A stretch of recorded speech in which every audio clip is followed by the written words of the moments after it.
Hormuz সংকট কাটার আগেই মধ্যপ্রাচ্যে নতুন সংকট বাব আল মানদেব প্রণালী। সানা বিমানবন্দরে হামলার জেরে ইয়েমেনের সশস্ত্র গোষ্ঠী হুতি বিদ্রোহীরা লোহিত সাগরে সৌদি আরবের বিরুদ্ধে নৌ অবরোধ জারি করেছে। ড্রোন ও ক্ষেপণাস্ত্র হামলা চালিয়েছে দুটি সৌদি জাহাজে। এতে হরমুজের পর এই প্রণালীটিও বন্ধ হওয়ার পথে। ফলে শঙ্কার মুখে পুরো বৈশ্বিক বাণিজ্য। আর এই সংকটের নেতৃত্বে হুতিরা। বর্তমানে মধ্যপ্রাচ্যের ভূ রাজনীতি, ইরান যুক্তরাষ্ট্র দ্বন্দ্ব এবং বিশ্ব বাণিজ্যের অন্যতম গুরুত্বপূর্ণ খেলোয়াড়ে পরিণত হয়েছে এই হুতিরা। কিন্তু কারা এই হুতি? সংগঠনটির শক্তির উৎস কি? চলুন বোঝার চেষ্টা করি। সঙ্গে আছি তামান্না খন্দকার।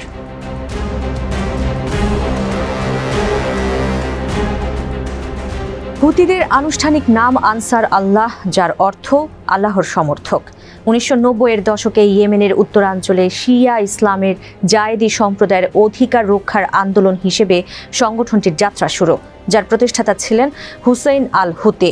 বর্তমানে সংগঠনটির নেতৃত্ব দিচ্ছেন তার ভাই আব্দুল মালিক আল হুতি। তবে হুতি বিপ্লবের শুরুটা হয় 2000-এর দশকের শুরুতে।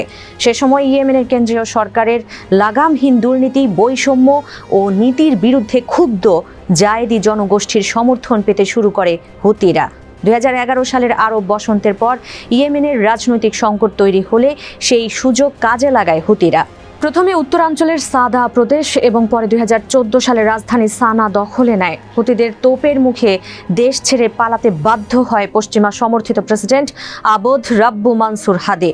এরপর সৌদি আরবের নেতৃত্বে যুক্তরাষ্ট্র ও পশ্চিমা দেশগুলোর সমর্থনে একটি সামরিক জোট সরকার দায়িত্ব নিলেও গত এক দশকেও হুতিদের হটানো সম্ভব হয়নি। উল্টো বর্তমানে হুতিদের নিয়ন্ত্রণে রয়েছে রাজধানী সানা সহ ইয়েমেনের প্রায় 1/3 ভূখণ্ড, যেখানে বাস করে দেশটির প্রায় 2/3 মানুষ।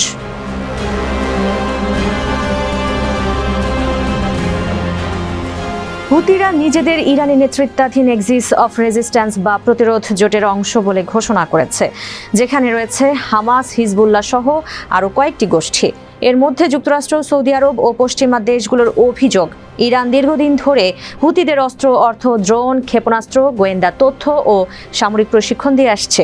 বিশেষজ্ঞদের মতে ইরানের সহায়তাতেই হুতিরা আধুনিক ড্রোন ও ব্যালিস্টিক ক্ষেপণাস্ত্র ব্যবহার করে দূরপাল্লার হামলা চালানোর সক্ষমতা অর্জন করেছে। যদিও ইরান কখনোই বিষয়টি স্বীকার করেনি, কেবল জানিয়ে এসেছে তারা হুতিদের কেবল রাজনৈতিক সমর্থন দেয়, অস্ত্র সরবরাহ করে না।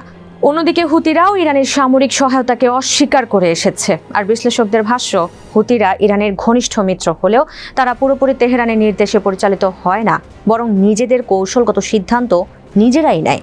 তবে লেবাননের হিজবুল্লাহ হুতিদের সামরিক পরামর্শ ও প্রশিক্ষণ দেয় বলে উঠে এসেছে বিভিন্ন পশ্চিমা গোয়েন্দা প্রতিবেদনে।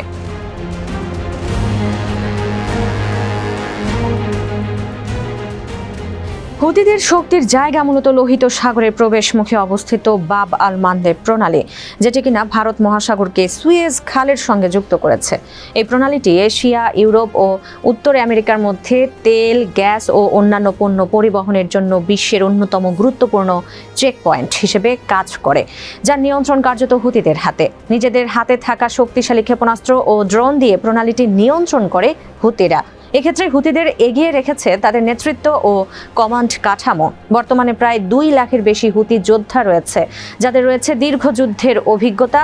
অতীতে সৌদি ও যুক্তরাষ্ট্র হুতিদের সামরিক সক্ষমতা ধ্বংস করে দেওয়ার বহু চেষ্টা চালালেও শেষ পর্যন্ত সফল হয়নি, কারণ ধারণা করা হয় হুতিরা তাদের অস্ত্রভান্ডার লুকিয়ে রেখেছে পাহাড়ি এলাকায়, সেই সঙ্গে নিয়মিত সংগ্রহ করছে নতুন অস্ত্র।